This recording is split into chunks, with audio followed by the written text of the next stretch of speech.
Good afternoon, ladies and gentlemen. This is Claude, aka JFKSWAG, CEO and designer of F.R.E.S.H. We'll be talking about ties today, how to tie them, the different ties to choose, etc. Now, as you can see, I'm wearing a tie right now. This is called a foreign hand knot. I'm going to show you how to do 3 types of knots today: the Windsor, the half Windsor, and the foreign hand, which is also called the Victorial knot, or some people like to say the Italian knot. Now, I'm going to explain to you.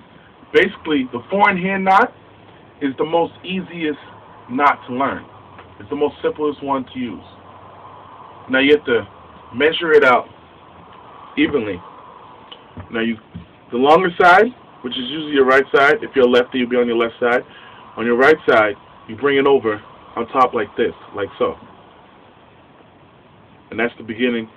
Then you come under and across like this. Then you come over. That's the first loop, like that. Then you come under again, same thing, over.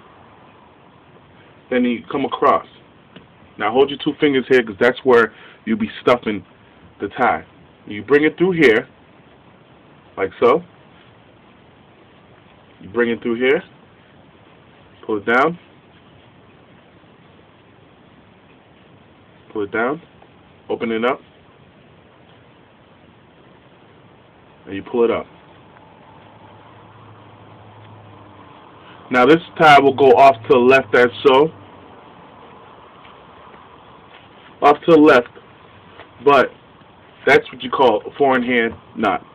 It comes off to the left. It's a real nonchalant type of tie, but it's the easiest tie to learn. Now the next step I'm going to show you is the half Windsor. The half Windsor is slightly harder because there's more tying. Now you adjust it like so. Then you bring it over just like you did the foreign hand knot. You hold it like so. Then you bring it across and hold it like this. Now this is the part where it might get tricky for some people. You see this opening? This is where you tuck that part of the tie. And then you bring it over to your left hand side. Now you bring it across like this. Hold that opening, because that's the opening right there that you're going to use to tuck the tie. Then you pull.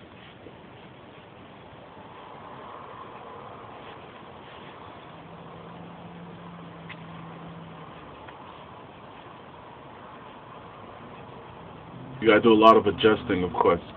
If I had a mirror right now, I could see, but you can see what I'm trying to do and work with it. Now, that is called a half Windsor. Now, the last knot we're doing is a Windsor. Some people call it a double Windsor, which is wrongly pronounced. It's actually a Windsor. And that knot is basically a knot that's used all around the world, but it's the hardest one to do for most people. Some people consider it as a fat knot. Now, you do the same thing, sort of like the Windsor, half Windsor, but the Windsor is more like you bring it across, just like the foreign hand. You hold it, tuck it up like this instead, bring it over to your right side, like so. Then you bring it under, and this is what it's going to look like. Then you tuck it in, like so. Now you see how it looks. You already have the triangle that's backwards. To make it easier for you, you're going to do the opposite, sort of. But you basically have to finish it off and bring it across like so. And that opening, you already know. The opening right there is where you're going to tuck it. Then you bring it down. Now if you want to do a dimple, you hold this bottom part and adjust. And adjust. Pull it up. To keep that dimple, you got to hold this part. Because that's the dimple right there.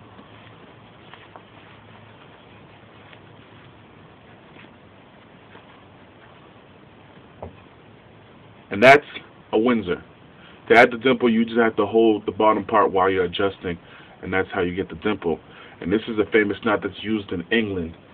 A lot of Englishmen like to use this certain knot. They like to be real symmetrical with the triangle and the fat knot, some people like to call it.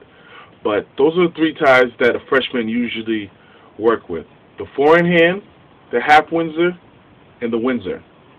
Now, I'm about to show you some of my ties from my collection that I use to basically give you an example of patterns, color schemes, etc.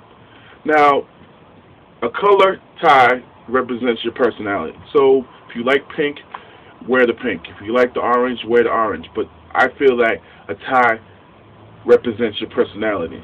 And also when it comes to the ladies, they are real detailed creatures, so they understand, they notice that that tie shows your personality, represents you, and it attracts a certain amount of attention. Now, let me show you my ties. Now, these are the yellows going to the orange. Then the purples. Then you got the blacks, black and white, grays, whites, reds, blues, and greens. Now, as you can see from looking at, this is not even half of my tie collection, but I have several colors from the greens, the blues, the reds to play with. The more ties you have, the better you have to accessorize, because you should have more ties than you do have suits, because most of the time that's what happens. And the more choices you have, the better it is for you to play around with your closet and just expand your wardrobe that way with the ties. And also that goes with shirts as well, but that's another episode that we'll talk about later. Well, you've seen my ties, you've seen how to tie ties. Now learn more on your next episodes of How to Be a Freshman in 30 Days. This is Claude, CEO Shannon, and I'm off this.